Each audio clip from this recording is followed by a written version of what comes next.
Բարև ձեզ սիրելի ազգ, մի ամսվա դառը ընդմիջումից հետո առաջին ռազմայնասիրականը վերադառնում է հեռուստախոպանից։ Այո, ողջունում ենք քաղաքականորեն ակտիվ զանգվածներին, Facebook-ահայությանը եւ ինչու՞ չէ, մի երկու օդնոկլասնիկ օգտատիրոջ նույնպես։ Նոր եթերաշրջանի առաջին հաղորդման մեջ դիտեք։ Հա, սա մեր նոր ձևն է հաղորդումը սկսելու։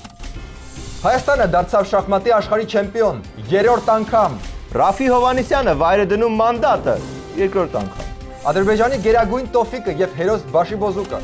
Գյումրին տխրությամբ բաժանվեց 5 քաղաքապետից։ Բացահայտում ենք ծովագյուղը, դեմքի խփել չկա։ Եվ մեր այսօրվա հյուրն է ադրբեջանցի, Ադրբեջանի ավելի քիչ հայտնի հերոսը։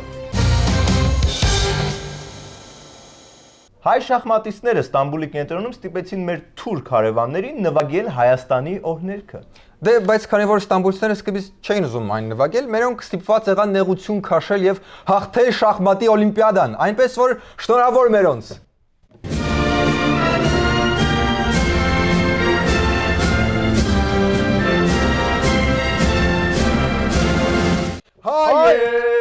Հայեր, այո, մերոնք հաղթեցին վերջին օրը պարտության մատնելով Հունգարիային։ Ստոպ, հանգիստ, դրա մասին դեռ խոսենք։ Հերոսներին դիմավորեց ազգը։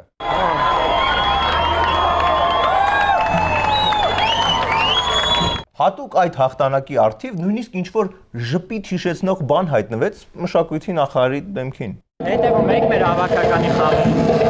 Գիտեք,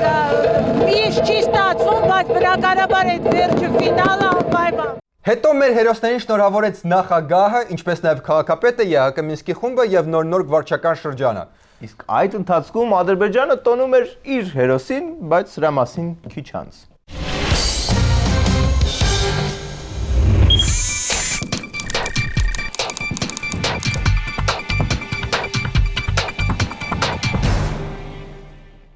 Ադրբեջանը եւս այս ընթացքում ձեռք բերեց իր սեփական հերոսին, որի կյանքի ամենամեծ նվաճումը, սուպեր ունակությունը այն է, որ նա կարողանում է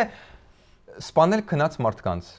Azərbaycan xalqı onu 2004-cü ilin fevralın 19-u daha yaxından tanıdı. O gündən sonra hamı onun Azərbaycana ekstradisiya olunacağı günü gözlədi. Այո, Սաֆարովլարը extradition-լար եղավ, ստացավ տուն, մեքենա, նոր կոչում եւ ամեն ինչը նրա համար, որ նա այնքան քաջ է, այնքան տղամարդ տղա է, որ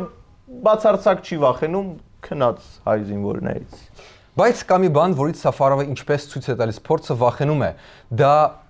արթուն հայ զինվորներն են։ Դրա համար առաջին ռազմայնասիրականը ինչքան ուժ ունի խղճում է մեր հարևաններին։ Խղճում ես, չէ՞։ Իդեպ մերոնց արձագանքը ահագին չոր էր։ Նախագահը միանգամից հավաքեց բոլոր դեսպաններին իր նստավայրում։ Այս որոշմամբ նրանք ուղերձ են տալիս մարդասպաններին։ Նրանք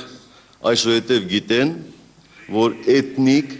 կամ կրոնական ատելության հողի վրա կատարված սպանությունը կարող է անպատիժ մնալ։ Ես դա հանդուրժել չեմ կարող։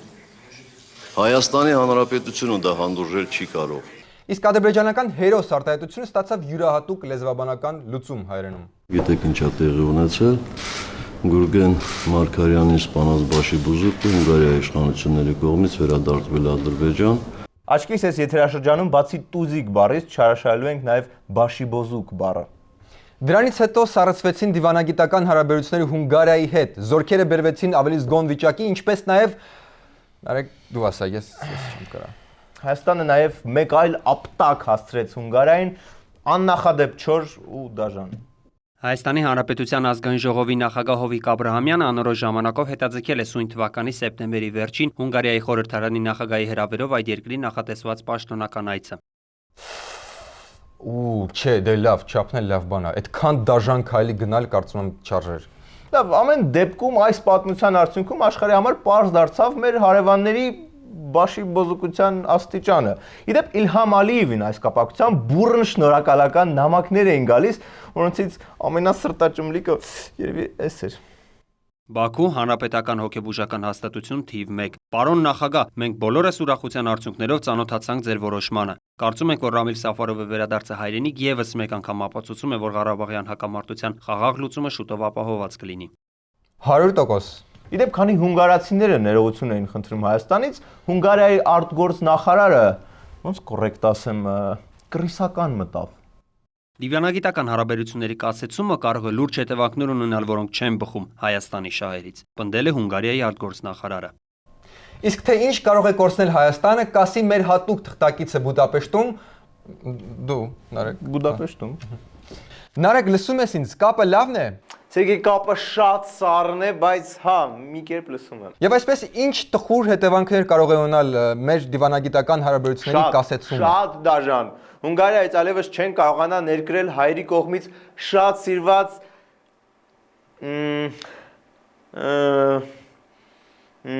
Նարեկ, դե պանիրը։ սպասեմ, մենք պանիր էինք ներկրում Հունգարիայից։ Չէ, բայց եթե հանկարծ ուզենայինք ներկրել, արդեն չենք կարող։ Որքանով կտուժի բյուջեն մեր, հա։ Երկար քննարկվել է այս հարցը ֆին նախարարության կողմից եւ պաշտոնապես մասնագետները եկել են եզրակացության, որ այո, կպակասի բյուջեն մոտ այսքան։ Լավ չի երևում ստեղից։ Կներես Սերգեյ ջան։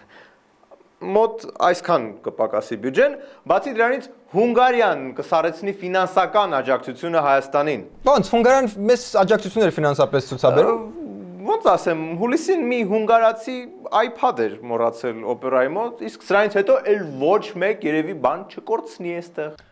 Շնորհակալություն Նարեկ, իդեպ այդքան բանը Երևանից չէր կարող ասել։ Անպայման պետքա Բուդապեշտ թռներ Արմյուզի հաշվին։ Սերգեյ, կապը շատ վատն է, ինձ թվում է դա էլ է հիմա կասեցվում։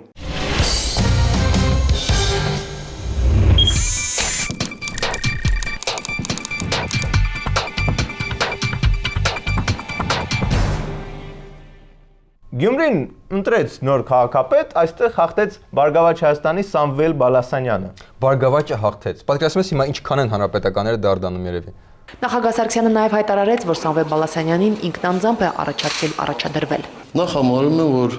Բարգավաճ Հայաստան կուսակցությունը մեծ թշնամի կուսակցություն չի։ Լավ, թշնամի չէ, բայց գուցե չգիտեմ, հակառակորդ է։ Եվ ոչ էլ հակառակորդ։ Հա, հարց չկա, ուղղակի վերջին կես տարում մարդկանց մոտ տպավորություն էր ստեղծել, որ փոքրիկ տարաձայնություններ կան ԲՀԿ-ի եւ ՀՀԿ-ի միջեւ։ Մի պահ ճիշտ ասած մոտս նույնիսկ տպավորություն կար, որ ԲՀԿ-ն կողմա հանրապետականների կառավարության փոփոխությանը։ Այնօր մեկը ասեց ԲՀԿ-ի խոսնակն էր ոնց որ։ Այո, մենք կողմ ենք փոփոխությանը։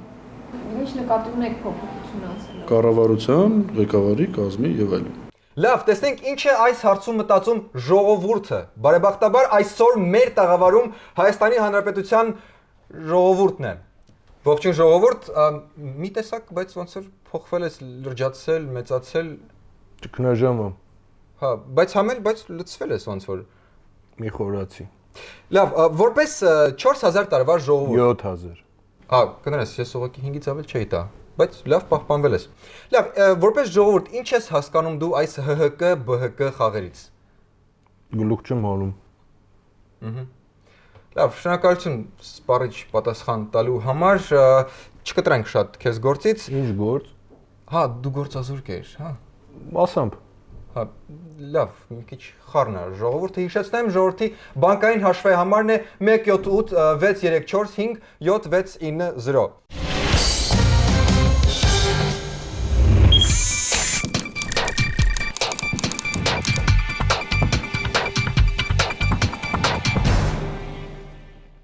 Ռաֆի Հովհաննիսյանը հրաժարվեց իր մանդատից։ Նորից։ Հիշեցնենք, որ նա ազգային ժողովի մանդատից հրաժարվելու ամենամեծ փորձ ունեցող падգամավորներից է։ Տեսնենք այս անգամ ինչն էր պատճառը։ Պատգամավորական մանդատից հրաժարվելու Ռաֆի Հովհաննիսյանի որոշումը պայմանավորված է առաջիկա նախագահական ընտրություններով։ Այս մասին այսօր ազգային ժողովում հայտարարեց Ժառանգություն խորհրդարանական խմբակցության ղեկավար Ռուբեն Հակոբյանը։ Բայց ինչով է դա խանգարում։ Ինչա՞ պետք է գիրք-միրք կարդաք, որ պատրաստվեք նախագահական ընտրություններին։ Համել, եթե հիմա ասենց հրաժարվում եք, ժողովուրդը ինչ իմանա, որ նախագահ ընտրվելու դեպքում մանդատը էլի վայր չեք դնի, որպեսզի դրանից հետո դառնաք, չգիտեմ, ասենք կոսմոնավտ։ Բայց պատմությունը ավելի դրամատիկ երանգ ձեռք բերեց, երբ պարզվեց, որ Ռաֆիի որոշումը կոտրել է падգամավորներից մեկի սիրտը։ Պարզապես ցավում եմ։ Որովհետև չի կարելի, երբ ժողովուրդը ձայն է տալիս, ու ժողովրդի ձայնը որոշակի խմբով կամ անհատապես դու վերլուծես, դու էլ կորցնես այդ ձայները։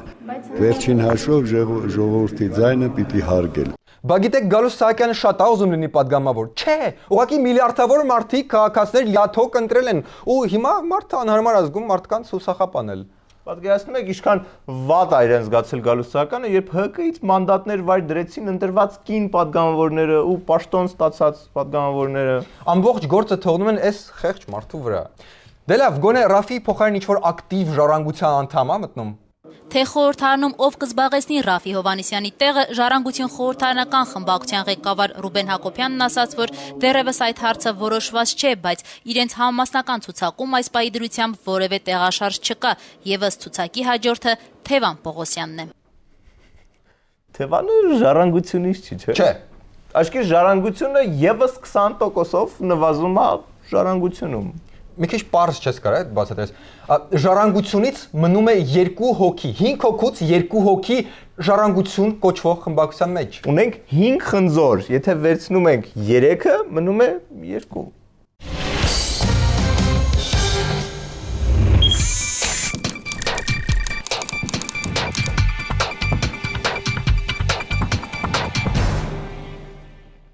Արձակուրդի ժամանակ որոշեցինք գնալ մի քանի լեգենդների հետքերով։ Լսել եք, որ Ծովագյուղը ամենաշատ երևանցիներ տփող գյուղն է։ Մենք դա որոշեցինք բարձել տեղում։ Դիտեք մեր անվախ եւ ռազմահայրենասիրական հատուկ թղթակիցների ռեպորտաժը դեպքերի էպիկենտրոնից։ Դեռ մեր թվարկությունից առաջ 8-րդ դարում Ծովագյուղը հայտնի էր որպես էրեբունցիներին ճնշած պահող գյուղ, ինչպես գրում է Քսենոֆոնը իր հուշերում։ Լավ, Տիկ ջան, ես կշարունակեմ։ Ծովագյուղ գնալու որոշումը դժվար էր։ Նույնիսկ ճանապարհին մի քանի անգամ մտածեցինք վերադառնալ, բայց անընդհատ մեզ հիշեցնում ենք, որ առաջին ռազմահայրենասիրականը չի վախենում ոչ մի բանից։ Վերջապես մտանք Ծովագյուղ։ Մեզ Ծովագյուղ էր բերել նաև բավական մտահոգիչ վիճակագրությունը։ Բոլորովին վերջերս պետական վիճակագրական ծառայությունը հայտնել է այն մասին, որ Ծովագյուղում տփելու դեպքերը 20%-ով նվազել են։ Որն է պատճառը։ Եկեք բարձենք։ Ամեն դեպքում հաշվի առնելով Ծովագյուղի մասին մեր տեղեկությունները, մենք եկել ենք պատրաստված, շատ լուրջ։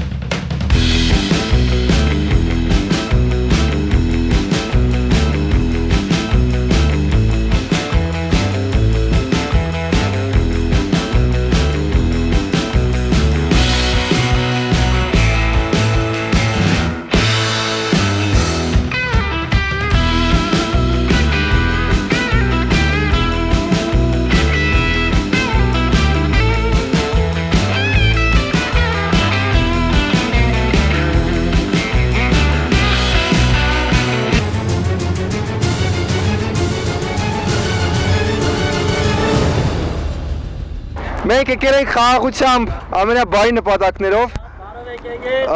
Հա, խնդրում ենք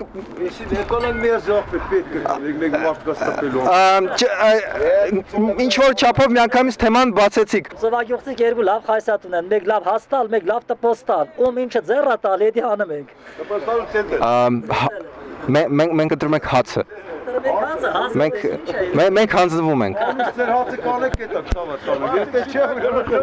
Բայց այս տարի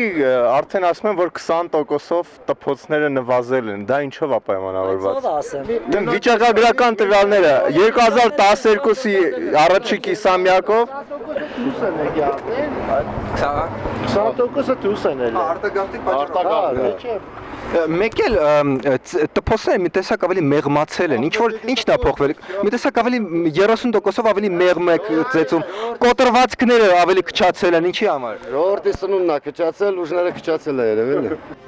Պարզվեց, որ բնակչության ծանր սոցիալական վիճակը ծանր հարված է հասցրել ծովագյուղցիների սիրված զբաղմունքի վրա։ Մենք փորձեցինք նաև պարզել իրենց ավանդական զբաղմունքի որոշ մանրամասներ։ Ավելի հետաքրքիր է ում ծեծել, արաբկիրցիներին, թե կենտրոնցիներին, թե մասիվցիներին։ Մար մեկը, օծա, սավա, սիպտակը մեկը, օծնոց էլի։ Ամի արաբկիրցի է, երևանցի։ Անձամբ դուք քանի երևանցի եք տպել։ Դու ասած տպեր եք, շատ ենք իմանում երևանցի է, թե որտեղացի է։ Քանի երևանցի ես տպել դու։ Ես ոչ մի։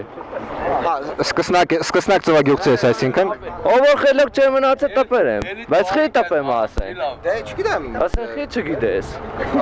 Չգիտելով եկել ես դու ինձ ասում ես քանի երևանցի ես տպ։ Ուզում ես ինձ տպես։ Առավել խաղաղասեր դուրս եկան տարիքով մեծ ծովագյուղցիները կամ ինչպես իրենց կոչում են այնտեղ հելսինկյան ծովագյուղցիները։ Մեր ժողովրդի պես համերաս ու հարգանքով մարդ Երևակայի ոչ մի տեղ չլինի։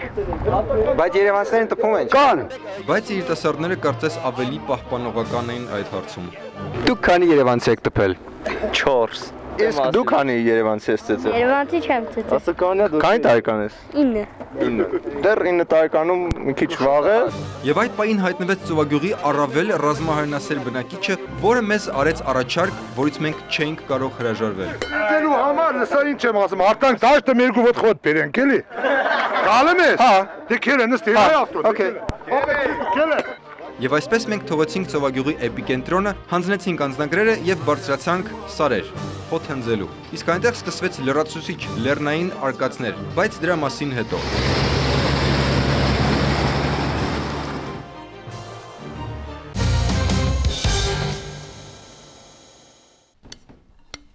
Չէ, ես ամեն դեպքում լավ կլինի ստեղ պահենք մի որոշ ժամանակ։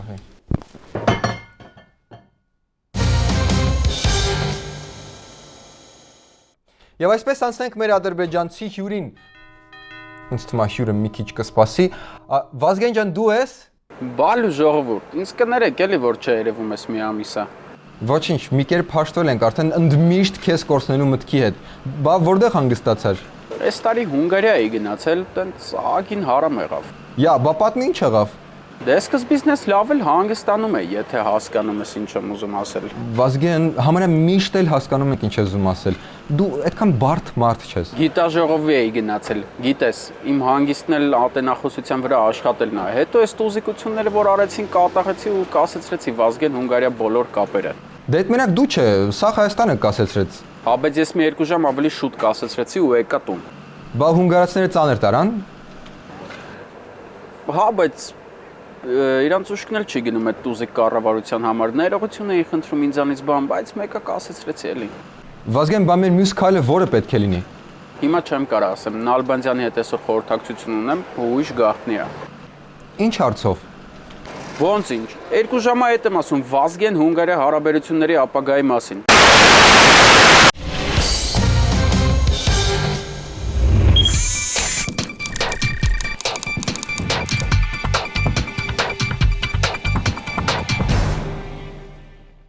Իսկ այսօրվա մեր հյուրն է ագին չդզող մարդ, բայց ինչ արած, Ադրբեջանի հաջորդ հույսն ու պարծանքը մտավորական հրապարակախոս Էլշան Քյաֆարովը, բայց Էլշան, ոնց համաձայնվեցիք գալ մեր հաղորդում, չէ՞ որ ձեր մոտ մի քիչ բան չի, քննադատական չեն նայում այս բաների վրա։ Դե ինչպես եւ ասեցիր Սերգեյ Օղլու, ահագին չդզող դեմք եմ, դրա համար ասենց գալիս եմ հայկական հաղորդումներին եմ մասնակցում։ Հա, իդեպ չդզողով, բայց ձեզ շուտով հերոս են հրճակելու։ Ինչ ոնց է սենց ելնում։ Հա, բայց Ադրբեջանում են հերոս հրճակելու։ Մեր դզել չդզելու պատկերացումներն ակի տարբեր են։ Շատ դիպուկ էր։ Իսկ ո՞րն է պատճառը, որ ձեզ պատրաստվում են հերոսացնել։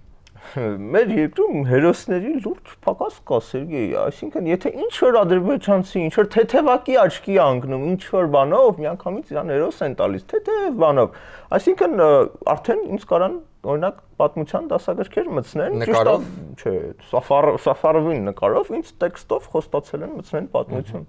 Դու ինչով ես աչքի ընկել։ Ես Գերմանիայում խանութում գողություն եմ արել։ Վերջ։ Այդ խանութի մենեջերը հայ էր։ Հա, այսինքն հայրենասիրական նկատառումներով ես գողություն արել հանուն Ադրբեջանի։ Չէ, ավելի շատ չէ, ես վճարեի երշիկի համար, համել արի չմոռանանք, որ ես ակին չդզող դեմք եմ։ Հա, այդ մեկը դժվար չի։ Փաստորեն քեզ են հիմա տուն նվիրելու Սաֆարովի նման պաշտոն բարձրացնել եւ այլն։ Դե չէ, արի չմոռանանք, որ ես Սաֆարով չեմ, ես ընդամենը չդզող դեմք եմ, իսկ Սաֆարովը մի այլ տեսակի գա, բայց նախագահան ինձ խոստացել է մի սենյականոց բնակարան, ասել է հենց Ալիևի պողոտայի վրա, Ալիևի անվան գրադարանի կողքը։ Ալիևի անվան դպրոցի դիմաց։ Չէ, խոստացած Ալիևի անվան նրբանցքն է։ Իմ Ալիևի պողոտան է, որը Ալիևի անվան Բաքվում ամենալավ պողոտան է։ Ալիևի անվան սուպերմարկետը կողքը, Ալիևի անվան կադաստր ոդկով կարաս հասնես, մետրոն կողքը, Ալիևի անվան, չէ, Ալիևի հիշատակի։ Պարզ, այսինքն ազգը քեզնով հպարտանում է։ Հպարտանում ավորն է, այսինքն ինձ թվում է հոգու խորքում հասկանում եմ, որ այս ագին չծզող դեմք են, բայց տենց ակնհայտ վախում են ցույց տան, որ հանգարց չթարսվեն, էլի Նախագահի հետ։ Ալիևի անվան նախագահի հետ։ Ինչու՞։ Որտեվ նախագահն էլ Ալիևի անվան ահագին չծզող դեմք է ու կարա որպես անձնական վիրավորանք ընդունի։ Հասկանալի է, փաստորեն մեկը մյուսով ուսուսի տված օգնում եք։ Վերջում էլ երևի շահիդների պուրակում կթաղեն ձեզ։ Արի տենց տխուր բաներից չխոսանք, հա Սերգեյ, համել շահիդների պուրակում թաղվելը դա Սաֆարովի պայմանագրում է, իմ պայմանագրում գրած է, որ ինձ Յանիմ Ասալան պետք է սպանի։ Մի րոպե պայմանագիր ունես։ Իհարկե, այսօր հարավ պայմանագիր ամենտեղ պետք է։ Ես ու Սաֆարովը ամբողջ դրուկ աշխատում ենք ազգի հերոս։ Իսկ դիմաց ընտրությունները նախագահական Ալիևի անվան, այդա բարով խերով 98%-ով որ անենք, նոր ինչ որ բանի մասին կմտածենք։ Եղավ, շնորհակալություն եւ բաժակը տեղը կդնեք։ Ինչ բաժակ։ Այդ որը որ գլխարկով նոր ծածկեցիք։ Հա։ Այս ուզում էի պարզապես մի պահ կներես։ Ուզեցա երկու սենյականոց դարձնեմ բնականանս։ Տենց էլ հասկացա։ Լավ, մենք ձեզ մաղթում ենք իսկական հերոսներ։ Այսքանն էր այսօրվա Արմկոմեդին։ Սերգեյ, գյոզալ կոմեդիլար։ Քիրվա, պրատ։ Մի հատ փոքր խնդրանք ունեմ, իմ համար կանես։ Ինչա։ Գյոզալ մի հատ բան։ Կարաս նենց հանես ինձ բանտ նստեցնես տեղ։ Ինչի համար։ Այդ էքստրադիցիայի պահը որ լինի, մինիմում 3 սենյականոց կարամ դասավորեմ Բաքու։ Այսքան էր այսօրվա Արմկոմեդին, իսկ վերջում դիտեք օրվա վիդեոբոցը։ Թող իջացնեն ցույց տան։ Գրպանը չի, օֆիսում է։ Իջորացեք, հարգելի փոխգնդապետ։ Գնդապետ չի, Մարշալ Բաղրամյանը։ Մարշալ Բաղրամյան, մի գոռացեք։ Oh, that shark, babe, has such teeth, dear, and it shows them a pearly white. Just a jackknife, where's all of my kid, the baby, and he keeps them out of sight. Հաճախ երբ հանդիպում ենք մեր ծանոթներին ու բարեկամներին, ասում ենք ո՞նց ես։ Գտնվում են մարդիկ, ովքեր այդ հարցին պատասխանում են շնորհակալություն։ Ոնց է Սերգեյ։ Շնորհակալություն։ Մի ամաչեք, հասկացեք, որ սա ինչ-որ ձևական հարց չէ, դուք իրոք հետաքրքրվում եք նրա առողջությամբ։ Կուլ մի գնացեք, հասկացրեք նրանց, որ այդ պատասխանը ձեր ներվերի վրա ազդում է։ Կարող եք մի քիչ էլ մունատ գալ։ 21-րդ դարն է վերջի վերջո։